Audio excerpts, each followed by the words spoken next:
আসসালামু আলাইকুম রহমতুল্লাহ। ভিউয়ার্স, যে যেখানে আছেন দেশে অথবা দেশের বাইরে, সবাইকে শুভেচ্ছা, শুভকামনা। ভালো থাকবেন আপনারা যেখানেই থাকেন। আপনাদের এই প্রত্যাশা নিয়েই আমি মির্জা তারিকুল ইসলাম আছি আপনাদের সাথে। আরেকটি নতুন খবরে আপনাদের এখন আমি নিয়ে যাব। বিদেশি গণমাধ্যম অর্থাৎ ভারতের গণমাধ্যমটি কী লিখেছে বাংলাদেশ সম্পর্কে, ডক্টর মোহাম্মদ ইউনূসের সম্পর্কে, সেটা আপনাদের আমি আগে শোনাবো। তারপরে বিষয়টা নিয়ে আমরা কথা বলবো। পত্রিকাটি যে হেড করেছে কথার, অর্থাৎ তাদের লেখনীর যে হেড, নিউজের যে হেড, সেটা আগে আমি আপনাদের বলছি। ভারতকে কাছে পাওয়ার চেষ্টা। ভালো করে কথাটা শুনুন, নিউজের হেডলাইনটা ভালো করে শুনবেন ভিউয়ার্স। ভারতকে কাছে পাওয়ার চেষ্টা। থাইল্যান্ডে মোদির সঙ্গে বৈঠক ইউনূসের, এইটা করেছে হেড ভিউয়ার্স। অর্থাৎ এখানে বাংলাদেশ এবং বাংলাদেশের বর্তমান প্রধান উপদেষ্টা তাকে একটু অ্যাঙ্গেল থেকে এই কথাটা মিন করেছে। কি মিন করেছে আপনারা একটু বুঝবেন। ভারতকে কাছে পাওয়ার চেষ্টা। ভিউয়ার্স, এই নিউজ পোর্টালটি ভেতরে কি লিখেছে নিউজের, চলুন আমরা দেখি। সব কিছু ঠিক থাকলে আগামী নভেম্বর মাসে বাংলাদেশের প্রধান উপদেষ্টা মোহাম্মদ ইউনূসের সঙ্গে বৈঠক করতে পারেন প্রধানমন্ত্রী নরেন্দ্র মোদী। ব্যাংককে বিমস্টেক সামিটের সাইডলাইনে বৈঠক হওয়ার কথা দুই নেতার। গত সেপ্টেম্বরে নিউ ইয়র্কে রাষ্ট্রসংঘের সম্মেলনের ফাঁকে দুই নেতার বৈঠকের কথা থাকলেও সময়ের অভাবে তা হয়নি। ফলে স্বাভাবিকভাবেই দুই নেতার বৈঠক কবে হবে তা নিয়ে জল্পনা কল্পনা বাড়ছিলই।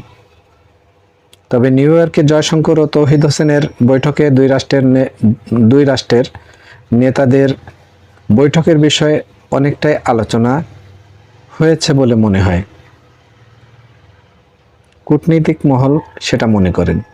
পাশাপাশি ভারতকে ছাড়া দেশে খাদ্য সংকট মোকাবেলা বাংলাদেশের পক্ষে সহজ নয়, সেই বিষয়টিও মাথায় রয়েছে ঢাকার। সম্প্রতি দেশের খাদ্যপণ্যের অভাবে ট্রেনে করে কয়েক টন খাদ্যপণ্য পাঠিয়েছে ভারত। হাসিনা সরকারের পতনের পর সে দেশে বিদ্যুৎ সরবরাহ থেকে একাধিক বিনিয়োগ পিছিয়ে এসেছে ভারত। ফলে গার্মেন্টস শিল্প থেকে অনেক শিল্পক্ষেত্রেই ধাক্কা খেয়েছে বাংলাদেশ। ভারত থেকে রপ্তানি করা বিদ্যুতের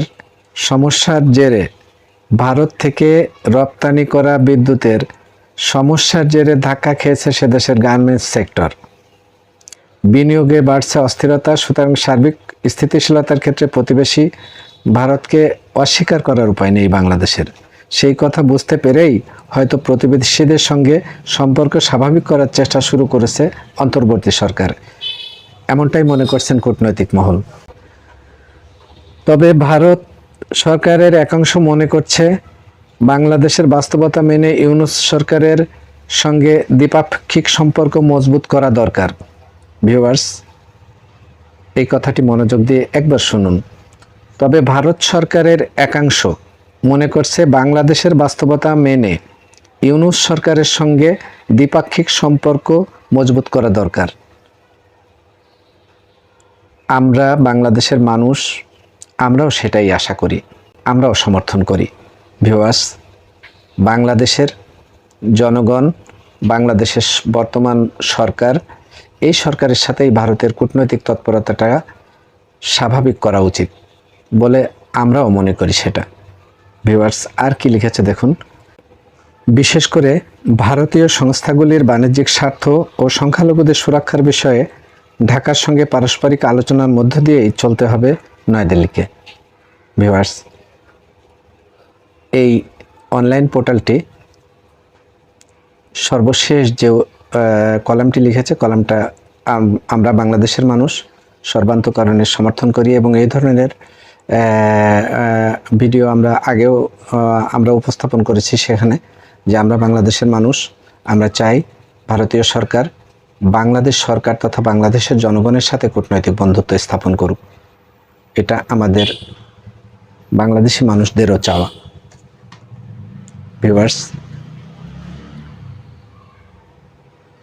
ভারতীয় গণমাধ্যমে এই যে কথাটি লিখেছে, এই যে নিউজটি প্রচার করছে, এটা কলকাতা 24x7 অনলাইন পোর্টাল।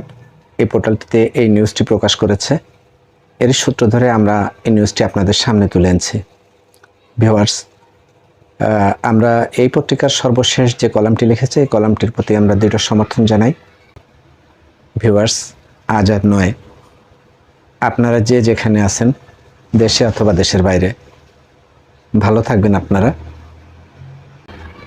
আপনি যদি এই চ্যানেলে নতুন হন, তাহলে চ্যানেলটিকে সাবস্ক্রাইব করে বেল বাটনটি অন করে দেবেন নতুন নতুন খবর পাওয়ার জন্য। আর যদি সাবস্ক্রাইব করে থাকেন, থ্যাঙ্কস এ লট। ভালো থাকবেন আপনারা সবাই, যে যেখানে থাকবেন।